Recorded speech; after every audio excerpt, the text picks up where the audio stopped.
تبارك الذي نزل الفرقان على عبده ليكون للعالمين نذيرا. الحمد لله نحمده ونستعينه ونستغفره ونؤمن به ونتوكل عليه ونعوذ بالله من شرور أنفسنا ومن سيئات أعمالنا ونعوذ بالله من شرور أنفسنا ومن سيئات أعمالنا ونعوذ بالله من شرور أنفسنا ومن سيئات أعمالنا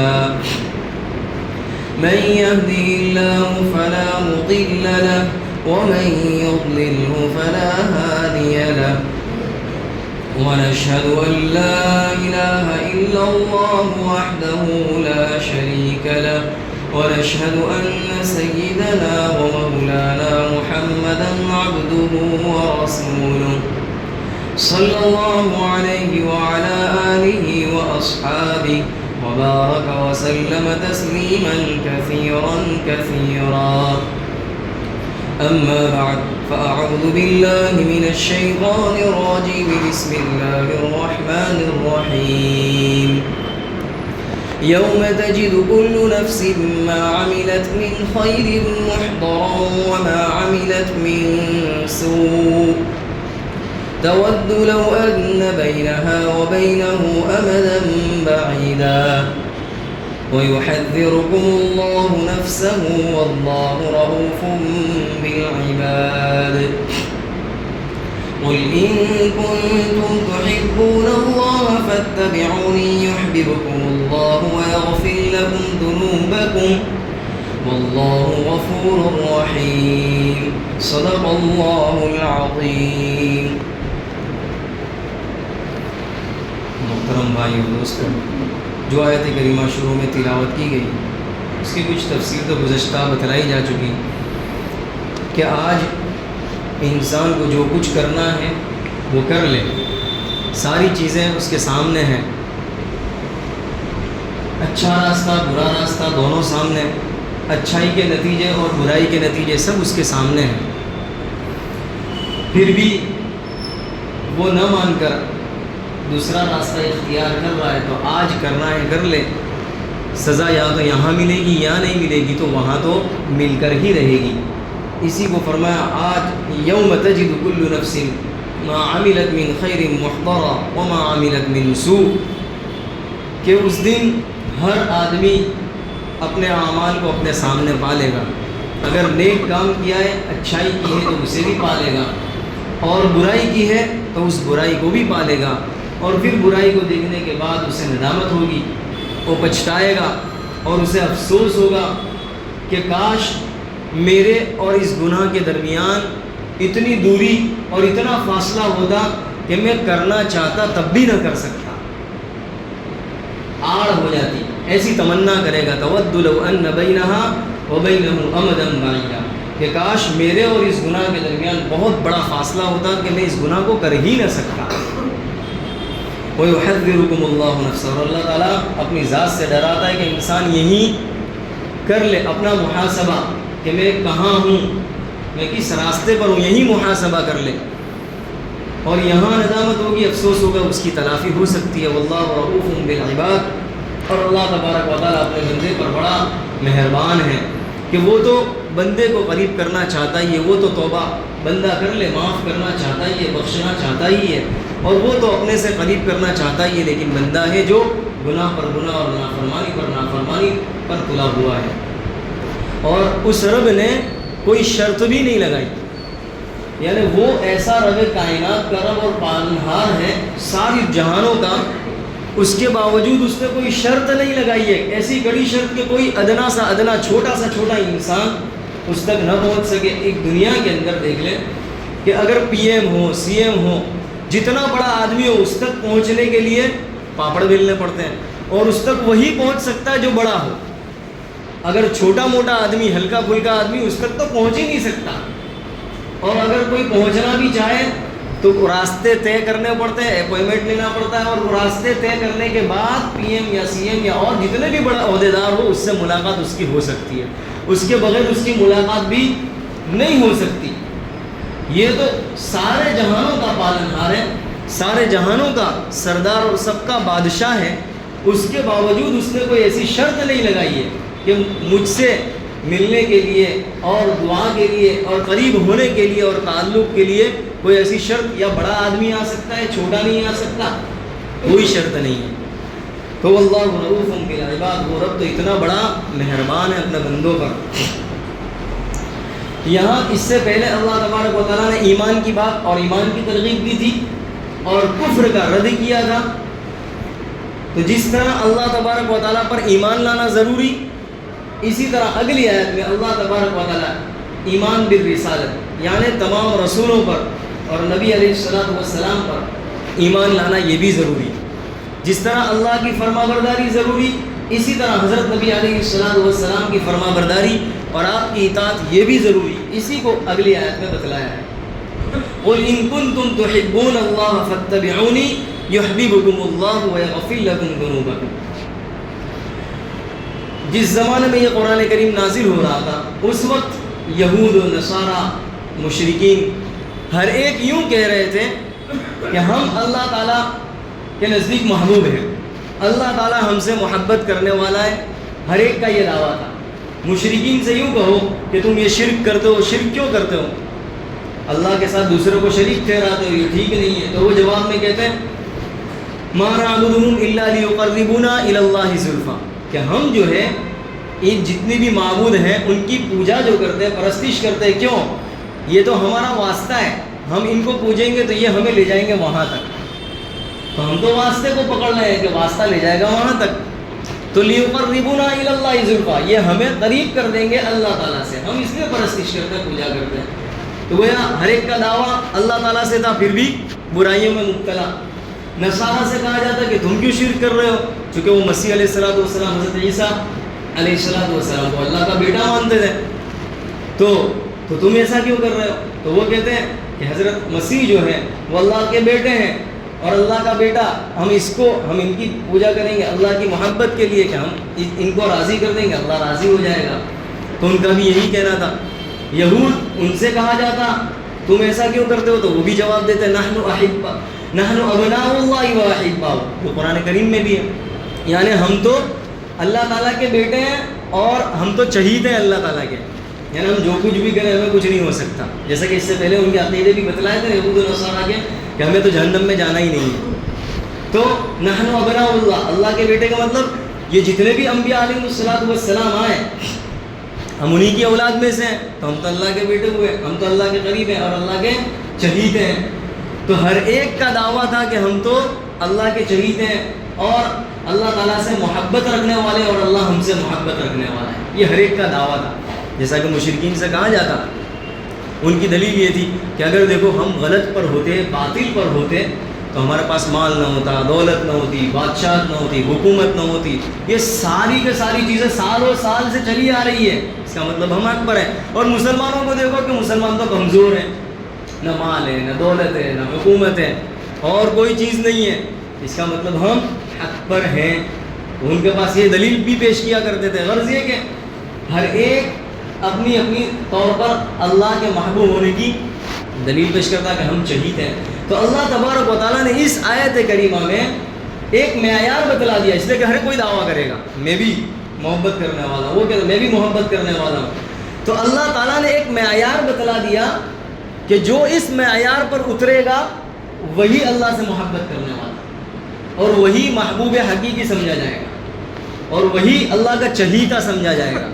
اور جو اس معیار پر نہیں اترے گا, اس پلیٹ فارم پر نہیں آئے گا, اس کے علاوہ سب جھوٹے, جتنے بھی محبت کرنے والے سب جھوٹے.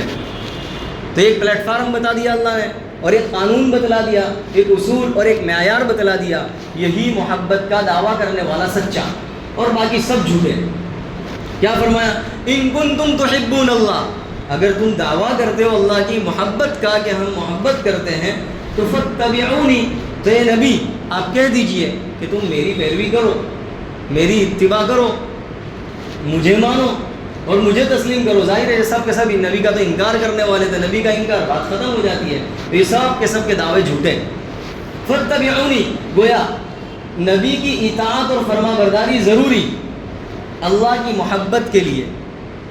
اللہ کی محبت کا معیار نبی صلی اللہ علیہ وسلم کی اطاعت اور فرما برداری.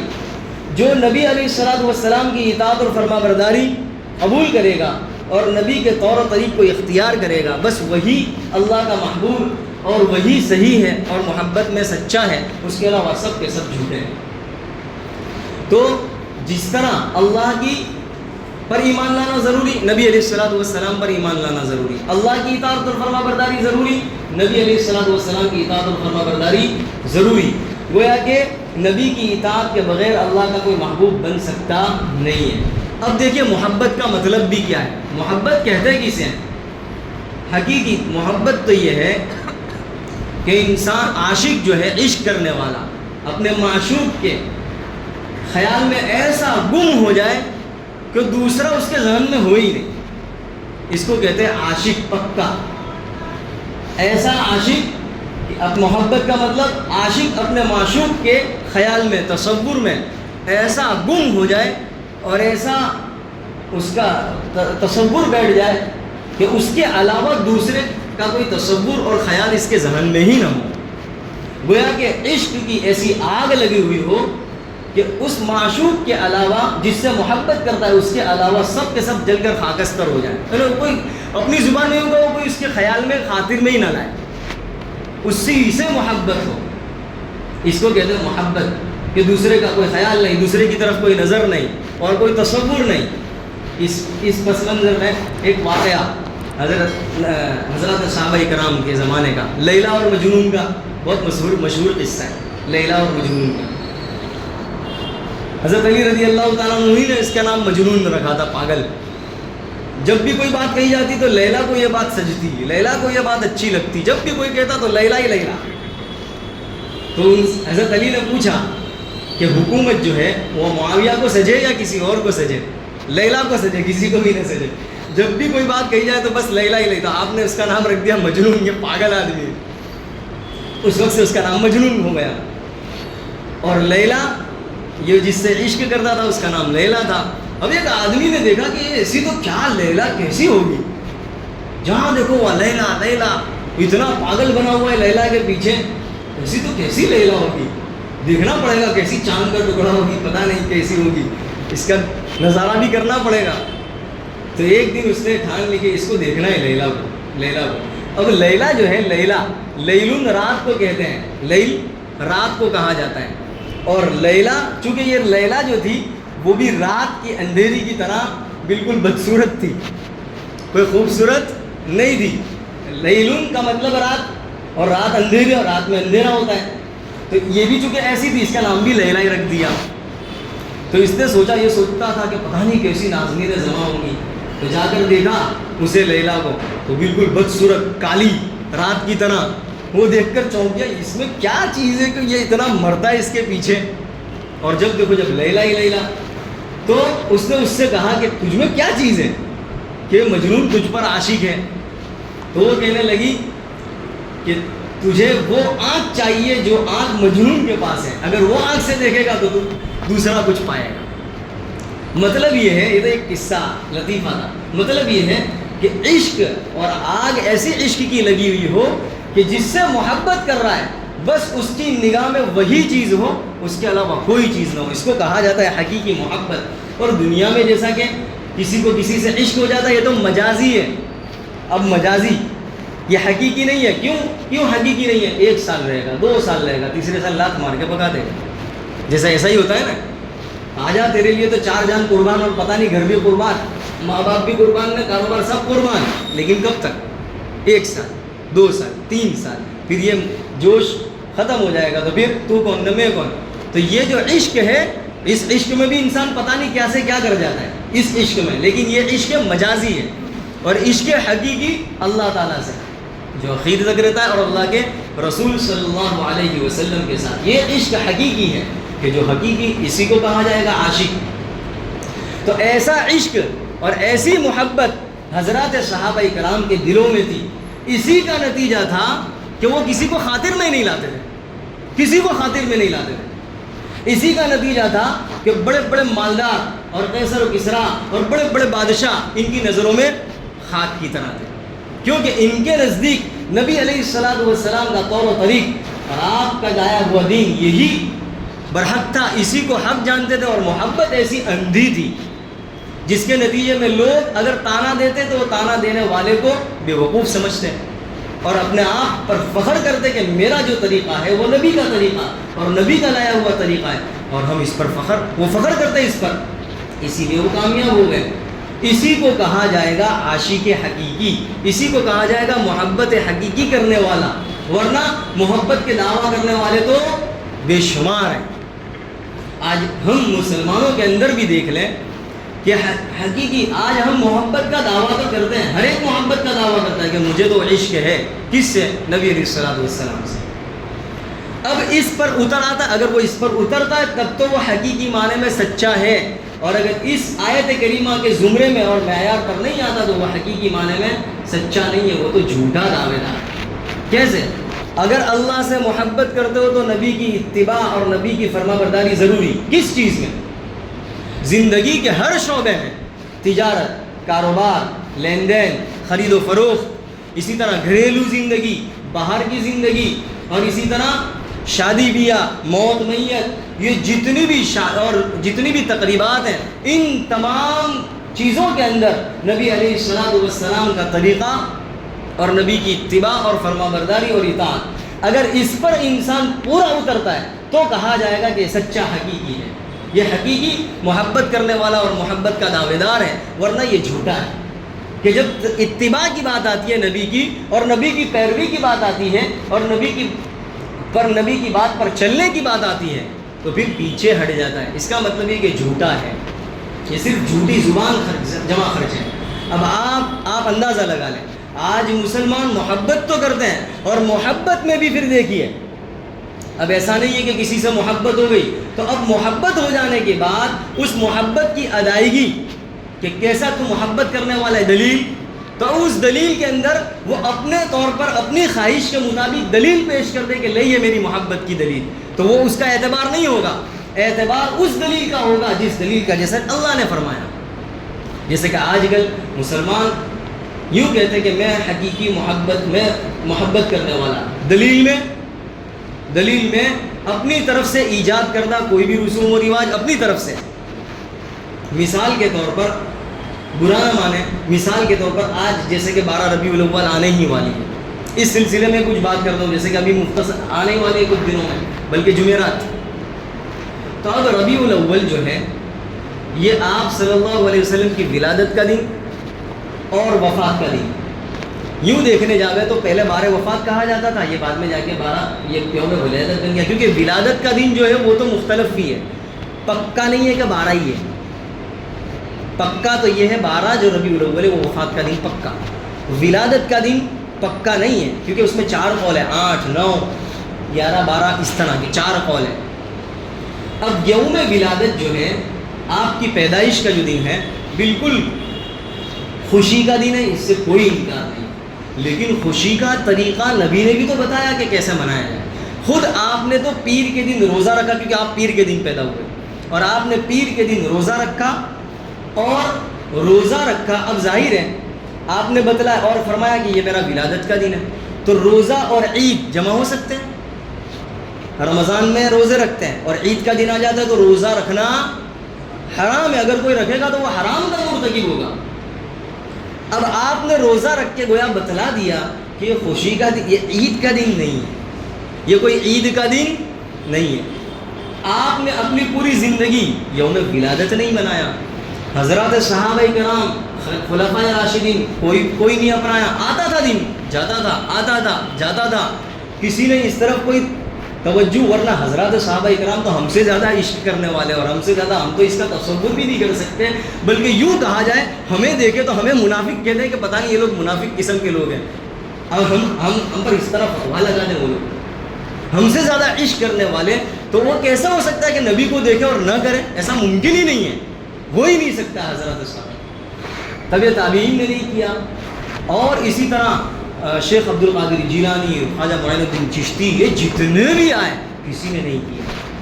یہ تو کچھ سالوں کی پیداوار ہے، کچھ سالوں کی پیداوار ہے. اور حضرت عیسیٰ، یہ ابھی درمیان میں بات آ گئی اس لیے کہہ رہا ہوں، ورنہ ارادہ نہیں تھا، اب درمیان میں آ گیا تو کہہ رہا ہوں. تو بات چل رہی تھی، تو اب محبت کی دلیل اس طرح پیش کی جائے تو یہ اپنے طریقے پر پیش کی جائے کہ اس ولادت کے دن کو منانا ہے، جلوس نکالنا ہے، اور اس کے اندر اور بے شمار بے پردگی ہوگی اور پٹاخے پھوڑے جائیں گے اور یہ ساری چیز کی جائے گی، اور یہ محبت کی علامت اور محبت کی دلیل، تو یہ بالکل سراسر غلط ہے. فاتبعونی، نبی کی اتباع، محبت کی دلیل نبی کی اتباع. اگر نبی کی اتباع ہے تو یہ محبت کی دلیل ہے. نبی علیہ الصلوۃ والسلام تو ان خرافات کو ختم کرنے آئے تھے، بے پردگی کو ختم کرنے آئے تھے، اور یہ دولتاں سے ساری چیزوں کو ختم کرنے آئے تھے، اور مخلوق یہ جتنے بھی گناہ کے کام ہیں ختم کرنے آئے تھے. اور یہ جتنے اکثر کرنے والے نماز کو پڑھنے، نماز نہیں پڑھتے، اب یہ ساری چیزوں میں لگے ہوئے ہیں، تو یہ ساری کے ساری محبت کے دعوے بالکل بیکار ہیں، کھوکھلے ہیں. اب دیکھیے ایک اور بات کہنا چلوں، جیسا کہ یہ یوم ولادت آتا ہے، عام طور پر ان دنوں میں نبی علیہ الصلوۃ والسلام کے بیانات ہوتے ہیں، ہونا چاہیے، کوئی مسئلہ نہیں ہے، پورے سال ہونا چاہیے. یہی چیز عیسائیوں کے اندر تھی کہ عیسیٰ علیہ السلام کی ولادت پر اس طرح باقاعدہ مجلس ہوتی، بیان ہوتا، اور بیان ہوتے ہوتے اب شیطان نے یہ دل میں بات ڈالی ہے کہ تو یہ پھیکا پھیکا لگتا ہے، بیان اب تو کچھ تھوڑا اور ہونا چاہیے.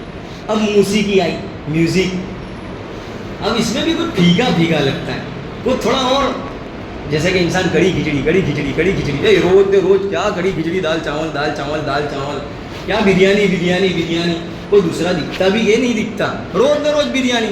انسان کی ایک عادت ہے، فطرت ہے، ایک نہ ایک چیز کھا کر اگتا جاتا ہے، دوسری کچھ چیز چاہیے. اب ان لوگوں نے خرافات کرتے دیکھیے اسٹارٹ کہاں سے ہوا تھا؟ شروعات بیانات سے شروعات ہوئی تھی کہ عیسیٰ علیہ الصلوۃ والسلام کا پھر پتلا رکھا، پتہ نہیں، اس طرح کرتے آج نوبت یہاں تک پہنچی ہے کہ کرسمس ڈے، یہ عیسیٰ علیہ السلام کی ولادت کا دن جب کرسمس ڈے آتا ہے تو اس دن جتنی شراب پی جاتی ہے، اس دن جتنا زنا کیا جاتا ہے، اتنا زنا اور اتنی شراب عام دن میں بھی نہیں پی جاتی. یہ حال ہو گیا. اب آج آپ اندازہ لگا لیں، جہاں یہ چیز نکل رہی ہے، جلوس، مرد و عورتوں کا اختلاط، بلکہ یوں کہو بہت سے نوجوان جو جاتے ہیں سیٹنگ کرنے کے لیے جاتے ہیں، اور وہ نکلتی ہے سیٹنگ کرنے کے لیے نکلتی ہے، باقاعدہ ایسا دیکھا ہے، اور باقاعدہ ناچ گانا ہوتا ہے، موسیقی، یہ ساری کے ساری چیزیں تو نبی علیہ الصلوۃ والسلام مٹانے کے لیے آئے تھے، ختم کرنے کے لیے آئے تھے. ان چیزوں کو دوبارہ ایجاد کیا جا رہا ہے، دوبارہ کچھ اور پھیلایا جا رہا ہے، تو یہ بالکل غلط ہے. غرض یہ کہ اللہ تعالیٰ فرما دیا، قل ان کنتم تحبون اللہ، تم دعویٰ کرتے ہو اللہ کی محبت کا، تو اس کا معیار اور اس کی دلیل اگر کسی میں دیکھنی ہے، آدمی کہتا ہے نا کہ بھئی کیسے پتہ چلے گا میں محبت یا سامنے والا محبت کرنے والا ہے، تو اس کا پتہ اسی سے لگایا جائے گا، اس کی زندگی دیکھ لو. ایسا نہیں کہ صرف نماز پڑھتا ہے تب تک تو سنت طریقے کے مطابق کہ ہاتھ باندھے تو نبی علیہ الصلوۃ والسلام کے طریقے کے مطابق، تو نماز پڑھنا ہے ایسی جیسے نبی نے پڑھی، صحیح ہے بالکل، لیکن نماز کی حد تک نہیں. نبی علیہ الصلوۃ والسلام نے یوں نہیں کہا بس میں نے نماز جیسے پڑھتا ہوں ایسے ہی پڑھنی ہے، باقی سب اپنے طور پر کر لینا، ایسا نہیں ہے. نبی علیہ الصلوۃ والسلام نے کوئی ایسا گوشہ نہیں چھوڑا، کوئی ایسا کام نہیں چھوڑا کہ ہمیں بتلایا ہی نہ ہو کہ یہ کیسے کرنا ہے. ایسا کوئی مذہب نہیں ہے، ایسا کوئی دین نہیں ہے اسلام کے علاوہ کہ جس نے ایک پیشاب کرنے کا طریقہ بھی بتلا دیا کہ پیشاب کیسے کرنا ہے، استنجا کیسے کرنا ہے، یہاں تک کا طریقہ یہ چیز بھی اسلام نے بتلا دی. تو یہ اسلام ہے. ہمیں چاہیے کہ اللہ تعالیٰ سے اگر محبت ہے اور نبی علی جیسا کہ آگے بھی آ رہا ہے نبی سے محبت ہے تو اس کی دلیل اور اس کا معیار کہ نبی علیہ الصلوۃ والسلام نے جو بتلایا اور جو آپ کا طریقہ ہے اس طریقے پر چلنا ہوگا. اور اگر کوئی اپنے طریقے پر اور اپنے طور پر کوئی طریقہ نکالنا ہے اس طریقے کا کوئی اعتبار نہیں ہوگا، اور وہ طریقہ اللہ کے یہاں کوئی مقبول بھی نہیں ہے. وہ اپنے طور پر مقبول سمجھتا ہوگا کہ میں اچھا کر رہا ہوں، وہ اپنے طور پر سمجھ رہا ہوگا، لیکن اللہ تعالیٰ کی طرف سے تو پھٹکار ہے، ظاہر ہے. اللہ تعالیٰ کہہ رہا ہے کہ تم اس طرح ہو، اور یہ پشت پھیر کر آ رہا ہے. تو یہ تو غصہ دلانے والی چیز ہے. یہ تو اس کو یوں سمجھ لیجئے کہ بنی اسرائیل سے یوں کہا تھا کہ تم حطہ حطہ کہہ کر جھک کر جانا، تو وہ ایسے ٹیڑھے تھے کہ حطہ کہنے کی بجائے ہنتا ہنتا کہہ کے سرین کے بل اوندھے اوندھے آئے. تو یہ بھائی ہم کو اس طرح کرنا ہے. تو نبی سے اگر محبت ہے اور تو ہمیں وہ ساری چیزیں، وہ سارے طور و طریق جو ہم نے اپنے طریقے سے ایجاد کیے ہیں اس کو چھوڑنے پڑیں گے، اور جو طور و طریق نبی علیہ الصلوۃ والسلام نے دیا ہے وہ طریقہ اختیار کرنا ہوگا. وہی طریقہ کامیابی کا راستہ ہے اور وہی طریقہ مقبول ہے. اور ظاہر ہے اپنے طور پر جیسے کہ بدعت جس کو کہا جاتا ہے، اب ظاہر ہے اس میں تو توبہ کی توفیق ہوتی نہیں ہے. کیوں؟ اس لیے کہ یہ جو کر رہا ہے نیکی سمجھ کر رہا ہے. اب ظاہر ہے اس کو نیکی سمجھ کر رہا ہے تو نیک سمجھے گا. نیکی کے بعد کوئی توبہ کرتا ہے؟ کوئی نہیں کرتا توبہ. توبہ تو اس وقت کرے گا جب کہ وہ یوں سمجھے گا کہ میں غلط کر رہا ہوں، تب جا کے توبہ کی توفیق. بڑی خطرناک چیز ہے یہ بدعت. اس لیے حضرات صحابہ کرام سے، تبع تابعین سے، تابعین سے، یہ جو ہمارے آئیڈیل نمونے، اسی لیے اللہ کے نبی علیہ الصلوۃ والسلام کے بارے میں تو فرما دیا لقد کان لکم فی رسول اللہ اسوۃ حسنہ. تمہارے لیے نمونہ، آئیڈیل یہی ہے، اور کوئی نہیں ہے نمونہ تمہارے لیے، کوئی آئیڈیل نہیں ہے. اس کے بعد حضرت نبی علیہ الصلوۃ والسلام کی زبانی کیا فرمایا؟ اصحابی کالنجوم، میرے صحابہ ستاروں کے مانند ہیں. فبأیہم اقتدیتم اہتدیتم، ان میں سے جس کسی کی بھی پیروی کر لو گے کامیاب ہو جاؤ گے. گویا کہ تمام کے تمام صحابہ کیسے ہیں؟ عدول. تمام کے تمام صحابہ اقتدا کے لائق. اسی لیے قرآن کریم نے کیا فرمایا؟ وَإِذَا قِيلَ لَهُمْ آمِنُوا كَمَا آمَنَ السُّفَهَاءُ قَالُوا أَنُؤْمِنُ كَمَا، یعنی قرآن کریم نے جو معیار بتلایا ہے کہ کس طرح ایمان لانا ہے، ان صحابہ کرام کی طرح. صحابہ کرام جس جیسا ایمان ہے اس طرح اپنا ایمان بناؤ، وہی ایمان قابل قبول، ورنہ کوئی چیز قابل قبول نہیں ہے. تو میں بتلا یہ رہا تھا کہ محبت جو ہے جب انسان کو اس طرح کی اندھی محبت ہو جاتی ہے، اور یہ اللہ اور اس کے رسول سے ہونی چاہیے، جب اس طرح ہو جاتی ہے تو پھر اس کا نتیجہ کیا؟ پھر اس کا نتیجہ یہ ہوتا ہے کہ پھر وہ یہ دیکھتا ہے کہ میرا رب کس چیز سے راضی، اور میرا نبی کا طریقہ کیا، وہ کیا کر رہا تھا. پھر انسان کی نگاہ اس وقت جائے گی اس طرف. بھائی وہ تو اس طرح کرتے تھے تو میں بھی اس طرح ٹیڑھا کروں گا، وہ تو اس طرح سوتے تھے میں بھی اس طرح ہی سوؤں گا. یہ کیوں؟ محبت کی آگ لگی ہوئی ہے، میں ایسا ہی کروں گا، اس کے علاوہ کوئی کام نہیں کروں گا. یہ نتیجہ ہوگا کہ پھر وہ مرضی کے مطابق اپنی مرضی چھوڑ دے گا، کیونکہ اس کے نزدیک اپنی مرضی کا کوئی اعتبار ہی نہیں ہے. جیسا کہ عام طور پر آج کل سمجھانا آسان ہے، عشق مجازی لگ جاوے تو کسی سے عشق ہو جاوے. ابھی نیا نوجوان بالغ ہوا اور اب کوئی مل گئی تو وہ تو بالکل نہیں سمجھتا ہے کہ پتہ نہیں دنیا مل گئی ہے نا، دنیا مل گئی. اور پھر سامنے سے آفر آ جاوے، اور پھر سامنے سے آفر آنے کے بعد گھر کی آفر اور پتہ نہیں سارے خرچے ورچے کی آفر، تو یوں سمجھے گا پتہ نہیں میں تو امبانی اڈانی سب کا لڑکا میں ہی ہوں، جنت تو دنیا میں میرے کچھ ملی ہے نا. تو وہ ایسا سمجھے گا. اب پھر کیا ہوگا؟ اور جھوڑو کا غلام بننا پڑے گا، نہیں تو لات مار کے بھگا دے گی. اب جھوڑو کا غلام بننا پڑے گا. اور وہ اس کے عشق میں کیا سے کیا نہیں کرتا. آپ نے دیکھا ہوگا، میرے پاس بھی واقعات آتے ہیں، آپ کے پاس بھی آتے ہیں ہے نا. ہاتھ پر وہ بلیڈ سے خون نکل رہا ہے، لیکن پھر بھی اس کے خون ابھی اپنوں کو خون نہ بھائی نہ نہیں تو تیرے کرنا ہو کرتے رہے بھائی، ہم کو خون نکالنا. لیکن اس کا عشق اتنا جنون ہے عشق کا کہ وہ اس پر بھی آمدہ ہے، اور اسے تکلیف برداشت کرنا اسے اچھا مزہ آتا ہے کہ میری معشوقہ کا نام لکھ رہا ہوں، مجھے مزہ آ رہا ہے، اس میں اسے مزہ آ رہا ہے. جب ایسا عشق حضرات صحابہ کرام کو تھا تو قربانی دینا ان کے لیے آسان تھا، خون بہانا مال دینا آسان ہو گیا، کیونکہ وہ عشق کا جنون تھا. ہمیں بھی حضرت نبی علیہ الصلوۃ والسلام سے ایسا عشق ہونا چاہیے کہ پھر جب یہ بات آ جائے تو پھر اپنی سر تسلیم خم کر دینا چاہیے، مان لینا چاہیے. یہ محبت کا نتیجہ ہے. تو حضرت نبی علیہ الصلوۃ والسلام پر ایمان لانا، آپ پر محبت کرنا اس لیے ضروری کہ آپ اللہ کس چیز سے راضی کیسے پتہ چلے گا، اور اللہ کس چیز سے ناراض کیسے پتہ چلے گا. اسی کو پتہ کرنے کے لیے اللہ نے نبی کو بھیجا، کیونکہ نبی کے واسطے سے ہی لوگوں کو پتہ چلے گا. اور اللہ نے نبی انسان کی شکل میں دیا. اگر فرشتہ آتا تو وہ تو بھوک پیاس شادی وغیرہ سے کوئی لین دین ہی نہیں، تو اس کو تو حالات کا پتہ ہی نہیں چلتا کہ کیسے کیا حالات. وہ تو یوں حکم لگا دیتا یہ سب نہیں کرنا ہے، کھانا پینا ہے، نماز پڑھتے رہے یہیں 24 گھنٹے، ایسا حکم لگا دیتے. کھانا پینے سے کوئی لین دین ہی نہیں تھا. تو اللہ نے نبی جو بھیجا انسان کی شکل میں کہ جس کو کھانے بھوک لگے، پیاس لگے، جس کو حالات کا پتہ چلے، تکلیف کا احساس ہو، یہ ساری اسی لیے اللہ نے نبی کو بھیجا انسان کی شکل میں. تو نبی کو بھیجا اس لیے بھیجا تاکہ اللہ کی مرضی اور اللہ کس چیز سے ناراض ہے وہ بتلائے لوگوں کو، اس لیے بھیجا. اور نبی کی مرضی اور ناراضگی کا پتہ نبی کی اطاعت کے بغیر پتہ چل سکتا نہیں ہے. نبی کی اطاعت ضروری ہے. معلوم یہ ہوا کہ ڈائریکٹ بات پہنچے گی اوپر اللہ کی محبت، تو نبی کی اطاعت و فرما برداری ضروری ہے، اس کے بغیر کام ہو سکتا نہیں ہے. یحببکم اللہ فتبعوا. ایک موقع پر ایک صحابی ایک موقع پر نبی علیہ السلام وضو کر رہے تھے، تو وضو کا پانی جو گر رہا تھا، کچھ صحابہ کرام کچھ لوگوں نے وہ وضو کا پانی لیا اور اپنے جسم پر مل رہے تھے. تو آپ نے فرمایا تم یہ کیا کر رہے ہو؟ تو کہا حبا للہ و رسولہ، اللہ اور اس کے رسول کی محبت میں. ایک اور موقع پر صلح حدیبیہ ہی کے موقع پر ایک مشرک جو آیا تھا صلح کے لیے، تو صحابہ کرام کو دیکھا، ان کے طور و طریق کے دیکھا، وہ بڑا حیران ہو گیا کہ یہ تو کیسے لوگ ہیں. ایسے لوگ میں نے اپنے زمانے میں نے کہیں نہیں دیکھے. بادشاہ کے وزراء اور بادشاہ کے خادموں کو بھی نہیں دیکھا ایسی محبت کرتے ہوئے جیسی محبت یہ صحابہ نبی سے کرتے ہیں کہ پانی گرنے نہیں دیتے زمین پر، پانی گرتا اٹھا لیتے ہیں. ارے وہ جو تھوکتے ہیں وہ تھوک بھی اپنے ہاتھوں پر لے لیتے ہیں. اتنا اب آپ اندازہ لگائیے کیسا عشق ہوگا.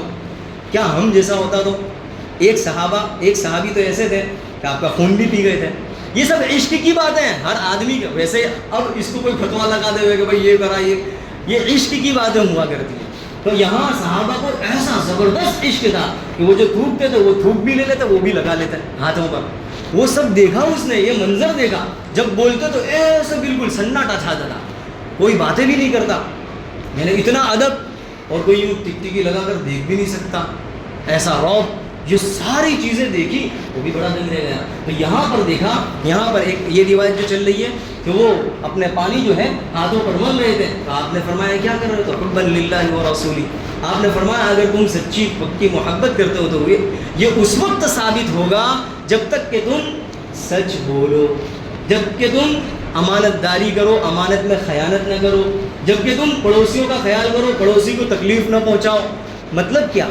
یہ مطلب یہ ہے اس حدیث کا، یہ جب محبت کا دعویٰ اس وقت صحیح ہوگا، نبی نے جو بات ارشاد فرما دی، چونکہ یہ ارشاد ہے، ایمان کی علامتیں نشانیاں ہیں، پڑوسی کو تکلیف نہ پہنچانا، سچ بولنا، جھوٹ نہ بولنا، اور امانت میں خیانت نہ کرنا. تو نبی کے جو ارشادات ہیں ان ارشادات پر تم عمل کرو گے تب کہے جاؤ گے حبا للہ و رسولہ.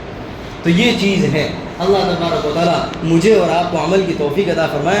تو یہاں آیت کریمہ میں جو چیز ارشاد فرمائی کہ اللہ کی محبت اگر تم چاہتے ہو تو میری اتباع کرو، نبی علیہ السلام کی اتباع کرو. اس کا نتیجہ کیا ہوگا، فائدہ کیا ہوگا؟ اس فائدے کو اللہ نے ایک جملے میں ارشاد فرمایا. دو فائدے اور دو نتیجے بتلائے ہیں. انشاءاللہ وہ دو نتیجے اور دو فائدے آئندہ بتلائے جائیں گے. اللہ تعالیٰ مجھے اور آپ کو عمل کی توفیق عطا فرمائے. وآخر دعوانا الحمدللہ رب العالمین. سبحانك اللهم وبحمدك وتبارك اسمك وتعالى جدك ولا إله غيرك، لا إله إلا الله الحليم الكريم. سبحان الله رب العرش العظيم. أسألك موجبات رحمتك وعزائم مغفرتك والغنيمة من كل بر والسلامة من كل إثم.